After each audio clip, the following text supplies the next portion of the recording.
This episode is brought to you by Generate Solutions, your go-to AI experts specializing in empowering commercial real estate companies and environmental consulting firms. As AI is quickly transforming industries and enhancing efficiency, it is important you don't let your business fall behind. At Generate Solutions, we streamline workflows and automate tasks by creating custom AI agents tailored specifically to your business needs. Interested in taking your operations to the next level with AI? Email mfiorante@generatesolutions.com or find us directly on LinkedIn by clicking the link in the bio. On to our episode. Good morning and welcome to another edition of A Conversation with John Canena. This morning is another morning that brings me great pleasure. This first impression of this gentleman came to me in 1969-70 when the Chicago Blackhawks, on a transistor radio, heard the great Lloyd Pettit.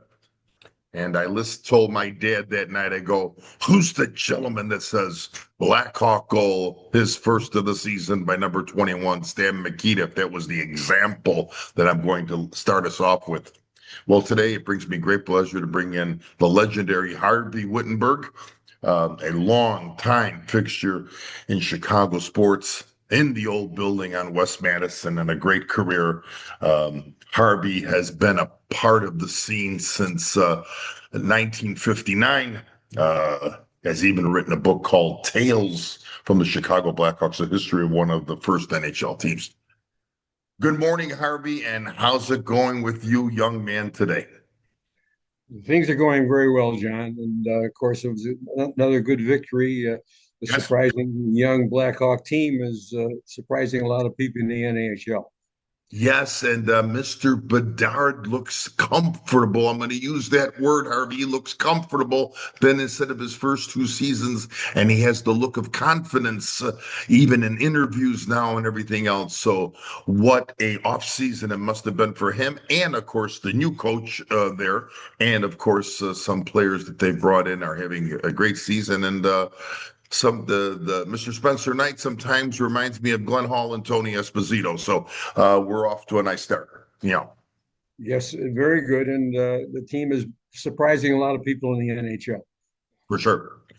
I got to ask you, you are a graduate of the University of Illinois. Were you born and raised here in Chicago? I'm a hometown boy. I grew up on the west side of Chicago, the Austin neighborhood, and went to University of Illinois at Navy Pier for 2 years, and then down to Champaign-Urbana. So, wow. Well, you know what? I don't know. You might know these two families. I have two colleagues because I coached amateur hockey here in the state of Illinois. A lawyer, former policeman, Kevin Bolger, is from Austin. And of course, a gentleman who's been a legendary coach here in Illinois, Tim Mueller, is also from the Austin neighborhood. Tim, of course, brought many of great hockey players out. One of them was Eddie Olczyk that he mentored. How does it start when we say 1959? But I think you get hooked up with the Blackhawks. Do you get hooked up with the Blackhawks in 61 or is it 59? no, my first season with the Hawks was 59-60, and Wow. they hadn't made the playoffs for 6 years in a row, and I was fresh out of college, and I started with the City News Bureau where Mike Reichel grew fame. Way back when it was a training ground for reporters. Sure. And my dream, after I saw my first game in 1946 Stanley Cup playoffs, the Hawks against Montreal, and Montreal whipped us 8-3. But I saw Billy Ray playing on the line with the Rocket Richard, and the Blackhawks had Billy Mosienko and the Bentley brothers, and that was Mike Kourakis's last year in goal. And of course, a lot of the players hadn't come back from World War II. So I just fell in love with the game, and my dream was to be on the radio and with the Blackhawks, and I was fortunate enough to realize that dream. Incredible. I mean, and you brought back another great era in Blackhawk hockey. Of course, seeing it in that building at that time, when we say 1946, now it's only 20 years old, and it was a fresh facade of a building and everything else for you to come into. Did you play hockey yourself, Harvey? Nope, never played hockey. In 1946, the only indoor rink in the Chicago area that I was aware of was the Rainbow Arena, which was Yes. on Clark Street, just north of Lawrence. Wow, incredible. Yeah, how were you approached? I mean, when you say 59-60 that season, how were you approached? So right away, you're going to be now this public address announcer for the Chicago Blackhawks, correct? Well, that was a step away at that point. I worked at a another radio station, and the Hawks hadn't made the playoffs for 6 years, and they were not on radio or TV. And my goal was to get the games on the radio, and I pursued Tommy Ivan, the general manager at that time, and like I say, the Blackhawks with Makita and Hull and uh, Glenn Hall in goal, Yes. finished third at the end of the season and made the playoffs. And I had made arrangements with at that time AM 1000, which is WCFL, which carried a lot of sports, Sure. and made arrangements to get the games on. And I got permission from the Blackhawks to do the playoffs. And I worked with Johnny Gottsly, who was the PR director for the Hawks at that time, former player who played on the 34 and 38 Cup teams and Wow. coached for a brief time with the Hawks. Yeah, he was the when I look back at the picture, you are correct. As well, you're going to be correct because when I look back at the picture of that 61 team, Gosling is an assistant coach under with Rudy Polis. Well, actually, he wasn't. He was the PR director. He was the public Yeah, relations director. right. He, But I think he was helping out a little bit too. I'm sure with some maybe knowledge of the game that he had, right? oh yeah, like Yeah, you say, he played on the 34 and 38 Cup 30, teams. 38 team. Thank you for bringing this up because I didn't know this. So in the 50s, there was no radio of the Blackhawk game. Right. They, had, again, they had went through it till Tommy Ivan was hired by Wirtz and Norris they bought the stadium in 48, Right. and from the estate of Major McLaughlin, who was a coffee company executive. He passed away, and Bill Tobin was the kind of the general manager, and he was taking care of the estates. So in 1952, uh, Wirtz and Norris combination bought the franchise, you know, from the estate of McLaughlin. McLaughlin. Okay. So, and again, I'll ask the question. I think the answer is no. No television in the 50s either, right? No, there was no. Well, actually, in 1948, uh, the Blackhawks televised the third period of the game. Oh, wow. Joe Wilson, who was a sports announcer on WBKB Channel 4, which later became Channel 7.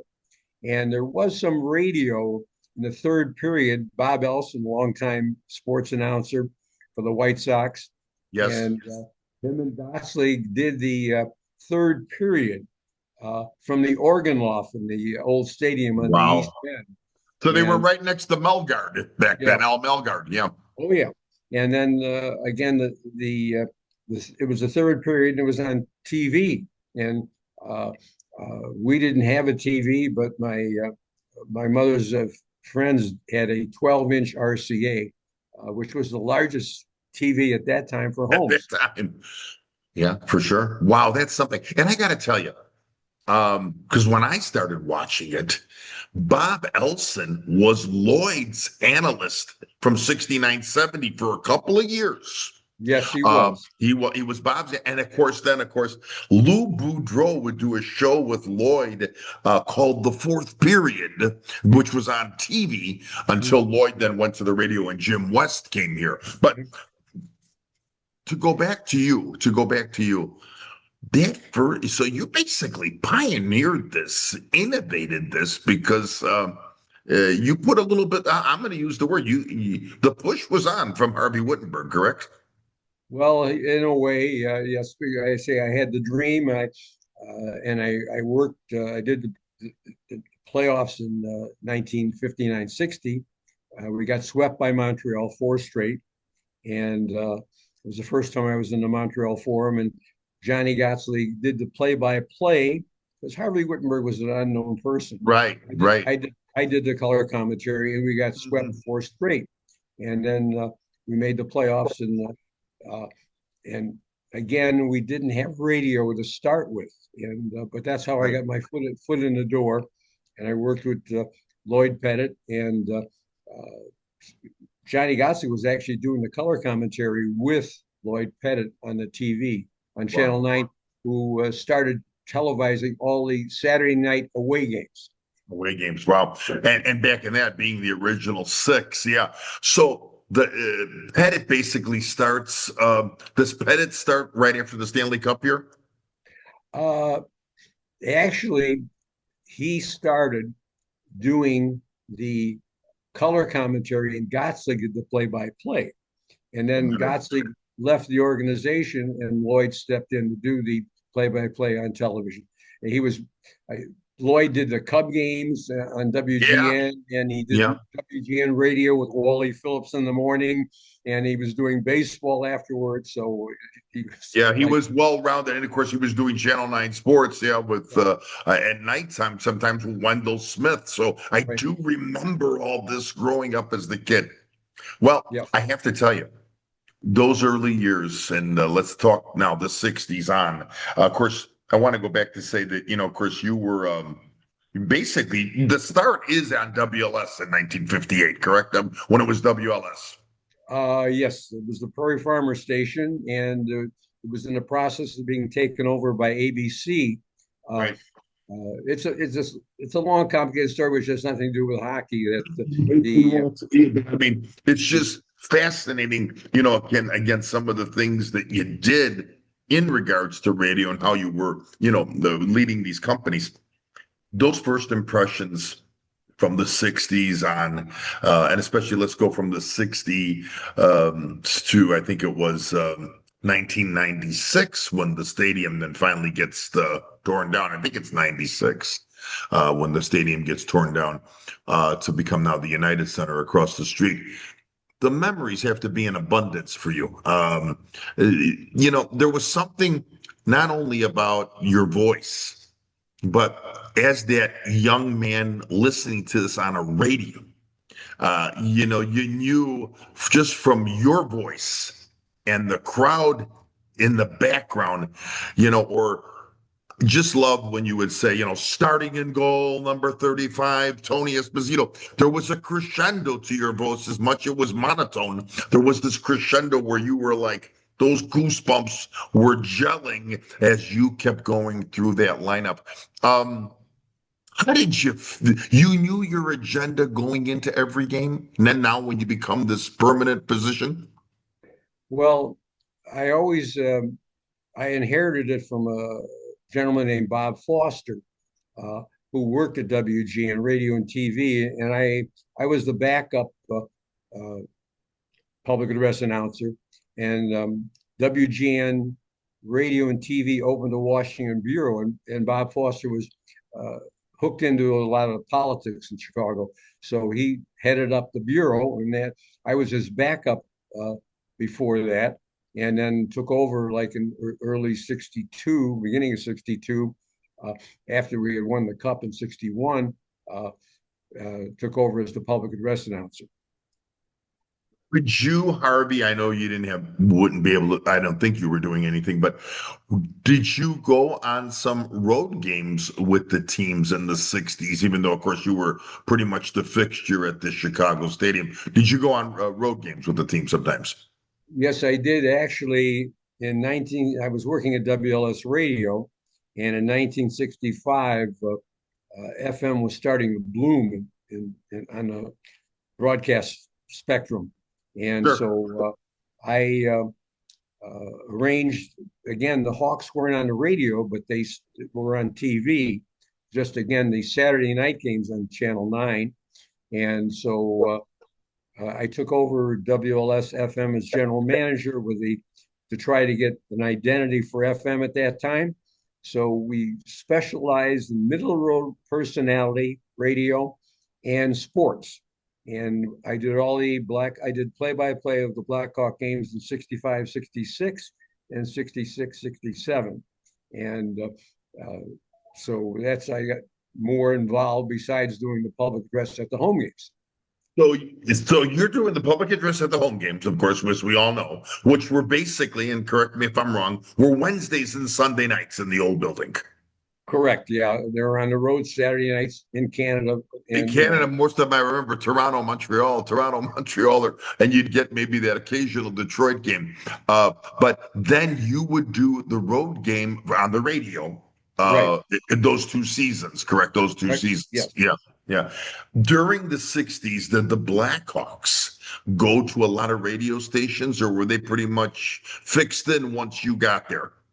Well, everything's went in progression. Again, WGN was doing the TV road games Right. on Saturday only, and then the playoffs came, and Mr. Norris had passed away, Yes. and Mr. Wirtz took over, and he told WGN if they want to continue doing the road games the following season, they had to do all the road games, not just the Saturday games. So What year was this when Wirtz makes this announcement? that was 67, Wow. 66, 67. Yeah. The big year that the Prince of Wales year. Yeah. Well, Well, wow, that was something because now, boom, because the next year, Wirtz kind of too. And then we're talking about the great Arthur M. Wirtz, right.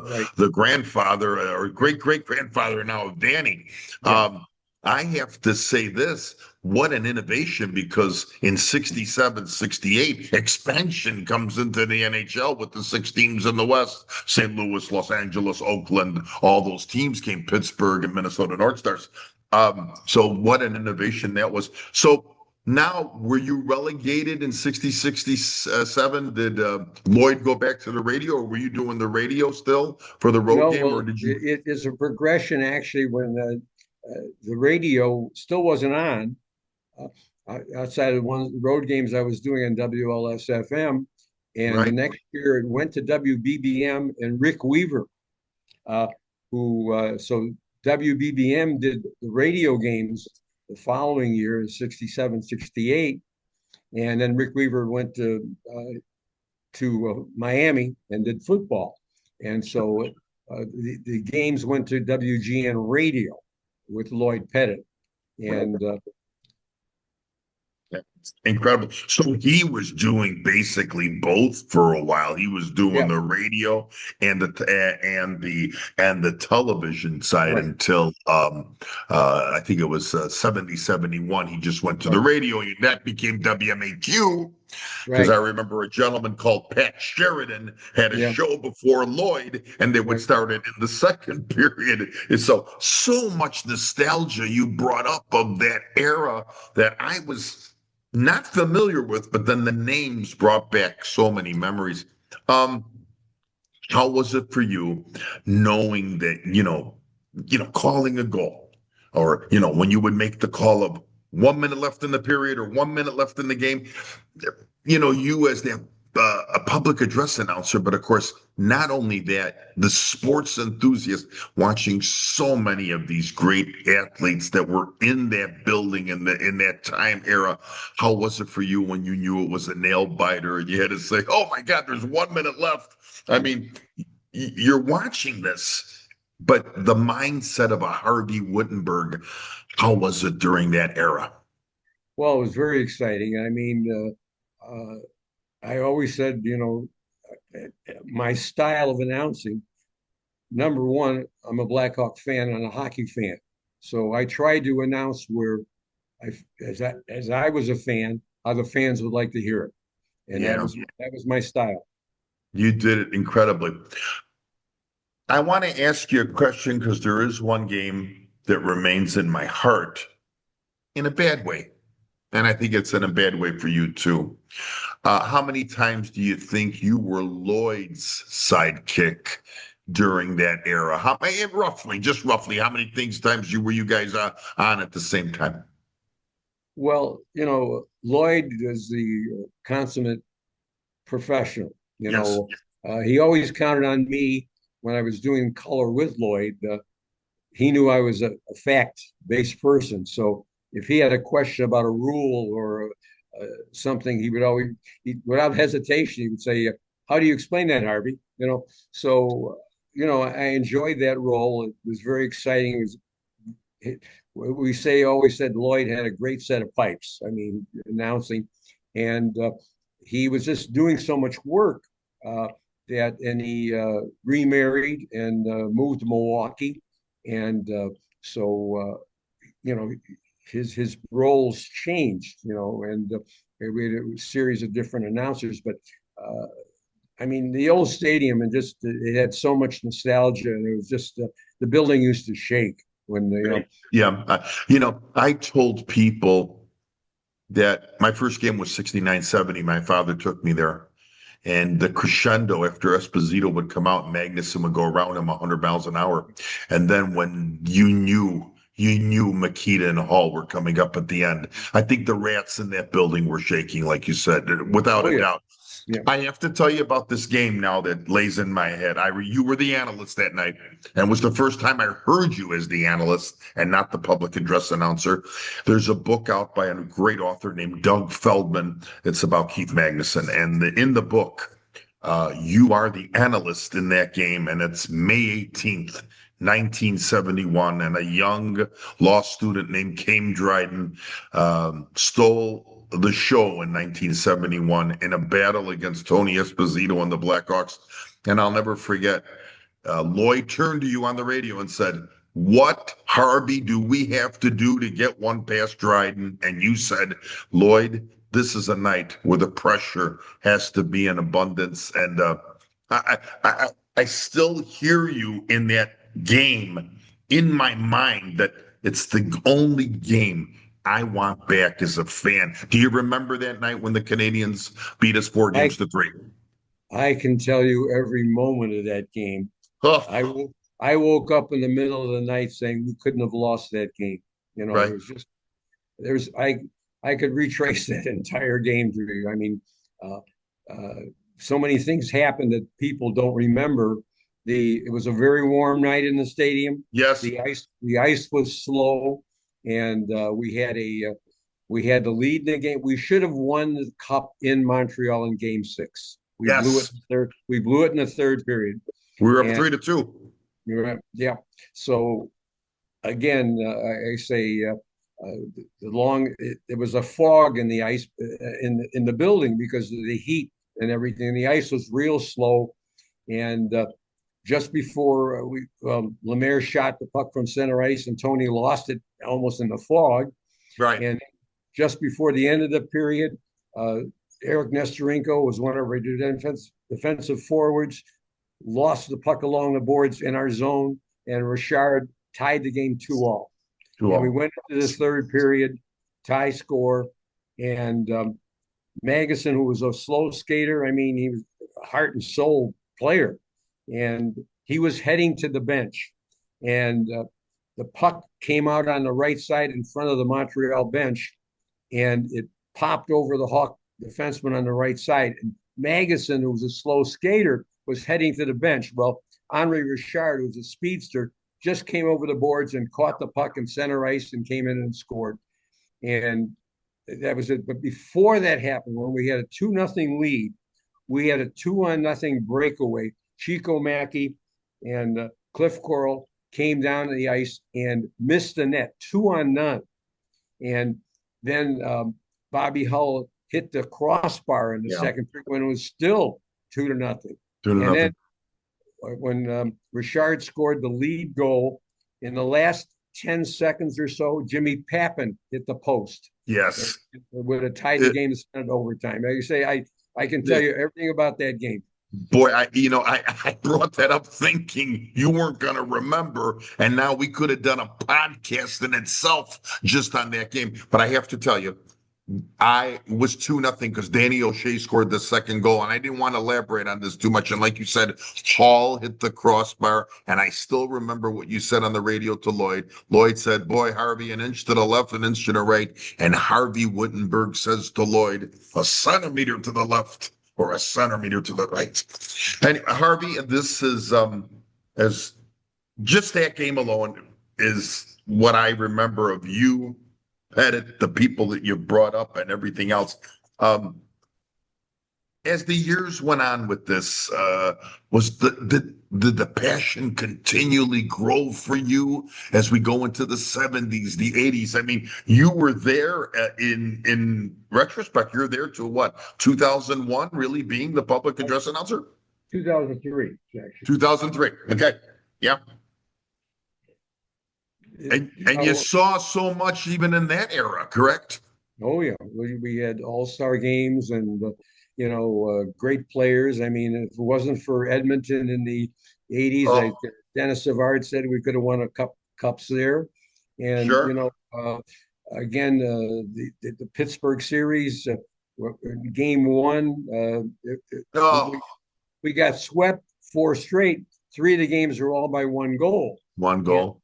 the only game that was game two, and we had the lead in the third period with like 6 minutes to go when Yager killed us on a face-off, and they came back, and then Lemieux got the winning goal in the last minute of game one. Sure, sure. And game two is a Keenan. In the second period, we were down a couple of goals. He pulled our top line.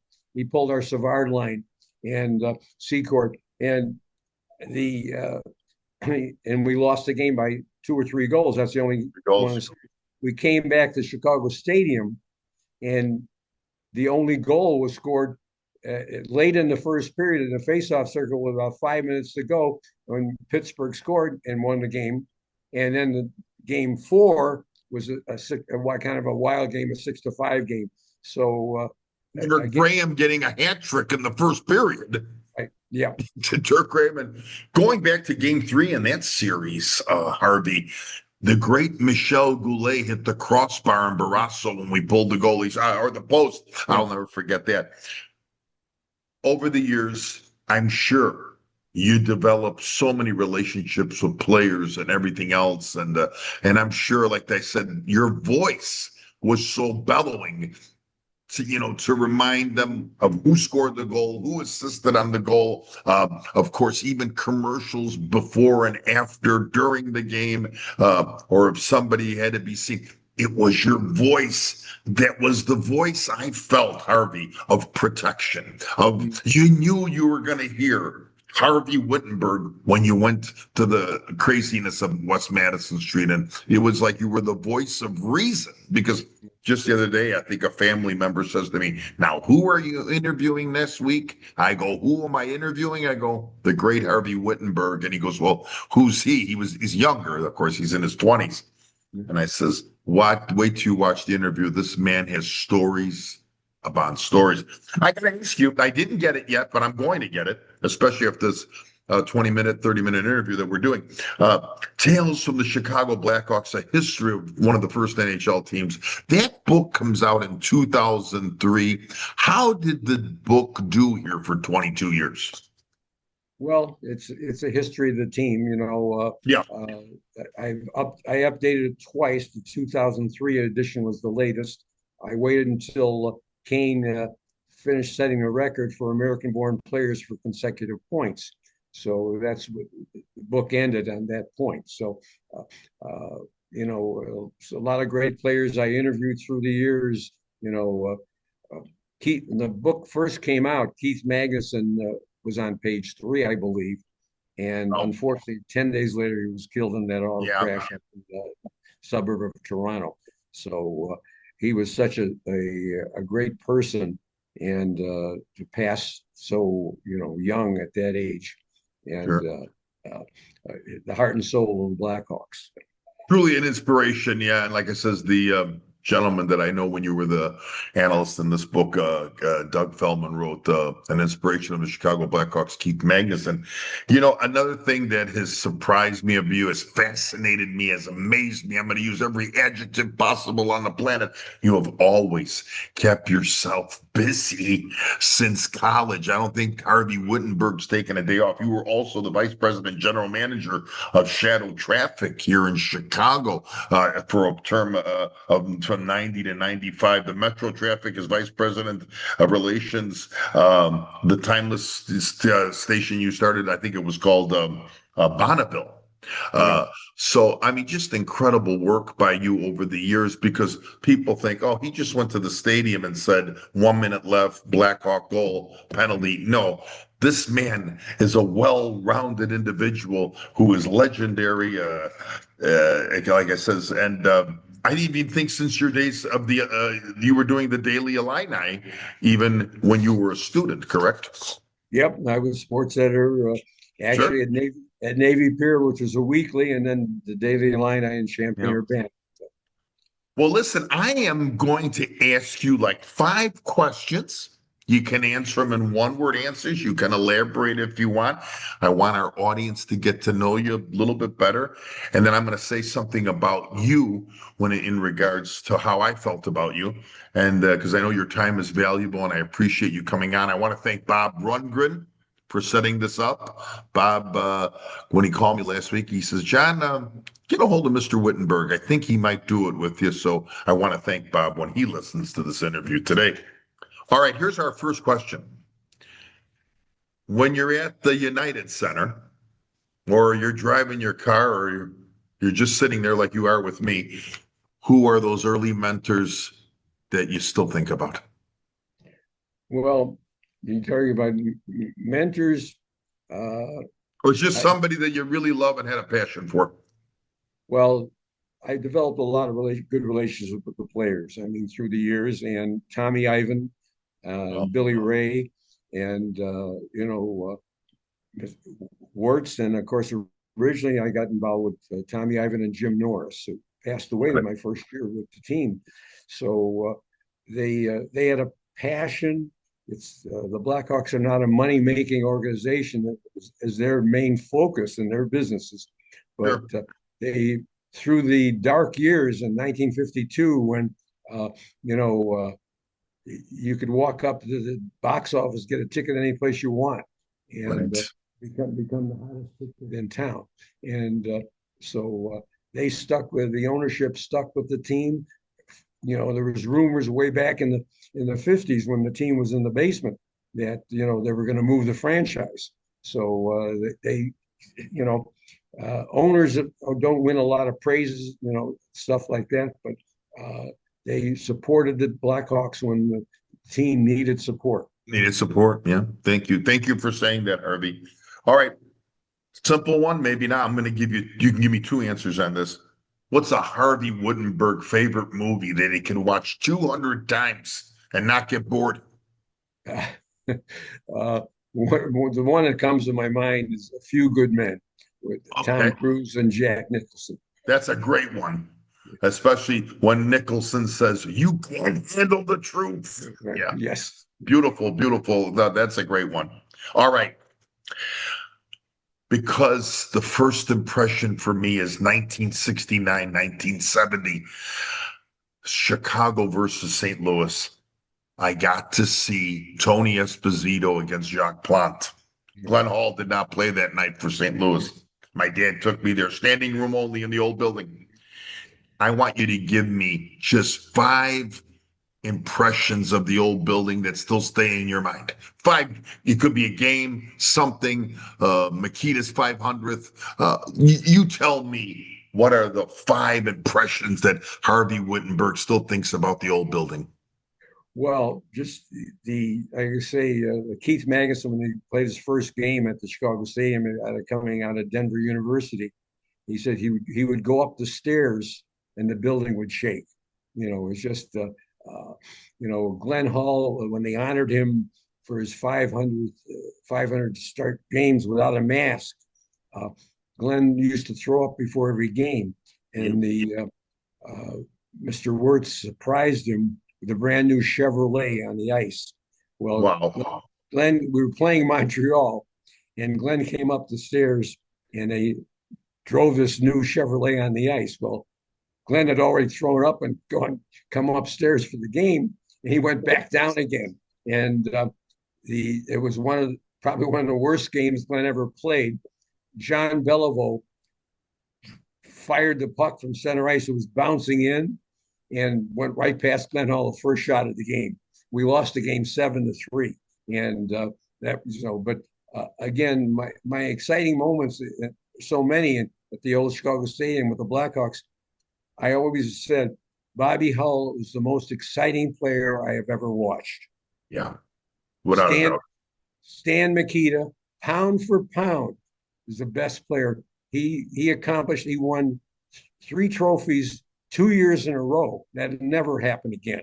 So those two players stand out, plus all the other greats, in the Stanley Cup teams here and from 2010, 13, and 15. Kane, and Tays and Duncan Keith and the whole cast, Marion Hossa. You could go on and on and on about today's players. We're better athletes. And so, again, this is my 66th year with the team. So my first game was in 1986. So that's when I saw my first game when I was 10 years old. Well, yeah, no, 1946. Yeah, 1946, right? Yeah. Exactly. Hey, I was going to say 1986. How could you beat me? No, no. But I got to tell you. 1946, when I saw, again, it was the Stanley Cup playoffs after the war. A lot of the players hadn't come back. And I saw the Bentley brothers and the Mosienko, and that was Mike Karakis' last year in the league. And then Billy Ray played on the line with the Rock Richard in Montreal. So, he was a Montreal player. A lot of people forget that. And, I was going to tell you, when you told me that Glenn Hall won the car, of course, I don't remember that. But when Glenn Hall won the car, and of course, Montreal beats us 7-3, I wonder if Wirtz wanted to take the car back to the dealership. No, but Glenn was amazing. When the expansion hit, you only could protect one goalie. And every year, Glenn Hall hated to come to pre-practice before the season. And they always are saying he's in Calgary painting the barn. And so Tommy Ivan could only protect one goalie, and Dennis DeJordy was the backup. Yeah. So Scotty Bowman was in St. Louis, and he drafted both Plant and Hall. And of course, in the first 2 years of expansion, St. Louis won the new division, and Montreal swept it. Exactly. Yeah. Hall was phenomenal, winning the Conn Smythe and a losing cause. All right. I'm going to really put you on the spot now, but I think you're the man to be put on the spot. I want from 1946 to now, I want your 5 guys, 3 forwards, 2 defensemen, and I'm going to give you 2 goalies. Harvey Wittenberg's the coach.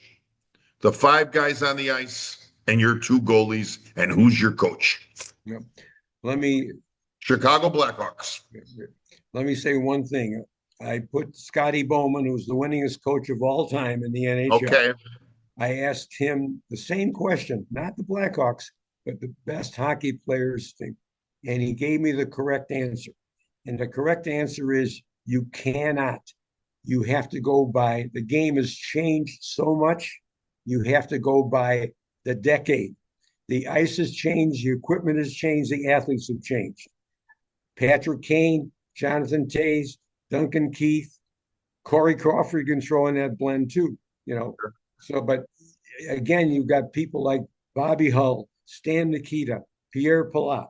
I mean, I didn't see Charlie Gardner, who won the cup in 34 and died 8 weeks after that from a brain tumor, and who won our first Stanley Cup, and still ranks 3rd all time in shutouts after only 7 seasons with 42 shutouts.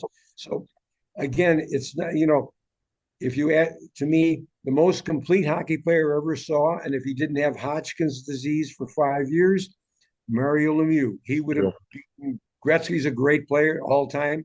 He would have beaten Gretzky's records. Without a doubt, if he didn't have that. Well, I like your answer. And Harvey, I really hope one day, I'm not too much of a computer guy, but I really hope one day there is a computer that we could put Charlie Gardner in there against Tony Esposito or Glenn Hall and see who really is the best goalie of all time. I really hope one day we have a computer like that, but I love your answer and I'm going to stick with it just out of respect to you. Okay, this has been amazing. From the time you came out of college, the young man from 1946 to now, still doing this. And I want our audience to know that this man does not miss a game at the United Center. He goes to every game. And he reminded me of this last week when we were setting up the appointment. He says, John, I go to every game, so let me know. He was at the game last night when they beat Calgary 5-2. I'm going to ask you the question. If Harvey Wittenberg had to do this all over again, the same way, is he doing it? Yes, I'm still doing it the same way. I love the You'll game. still do it the same way if you had to do it all over again. Yes. You got it. This has been amazing. Well, here's what I have to say to you, and I'm going to let you go. First of all, I want to thank you for coming on. And this was, again, the honor of honors. I use that with a lot of my guests, but this one was beautiful this morning. Again, I want to thank Bob Rundgren for the opportunity to get a hold of you. But I'm going to tell you something. My mom and my dad taught me something when I was a little guy. And they says, John, sometimes that good first impression or what you hear or what you say or that first impression with the client is so important in a relationship. My first impression of you, Harvey, was in 1969-70 in the old building. And I got to tell you something, Mr. Wittenberg. It was a lasting impression. And I really, really, truly want to thank you for coming on a conversation with John Canena.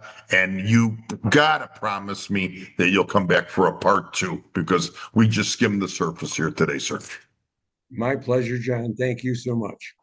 I thank you. We have visited today with Harvey Wittenberg, the public address announcer for the Chicago Blackhawks since the 1959 season, and of course, author, president of many companies here in Chicago, journalist, you name it, Mr. Wittenberg has done it. This will come out on YouTube and Spotify in the coming days, an interview that you will not want to miss with the legend from the Chicago, Harvey Wittenberg. Good day, everyone.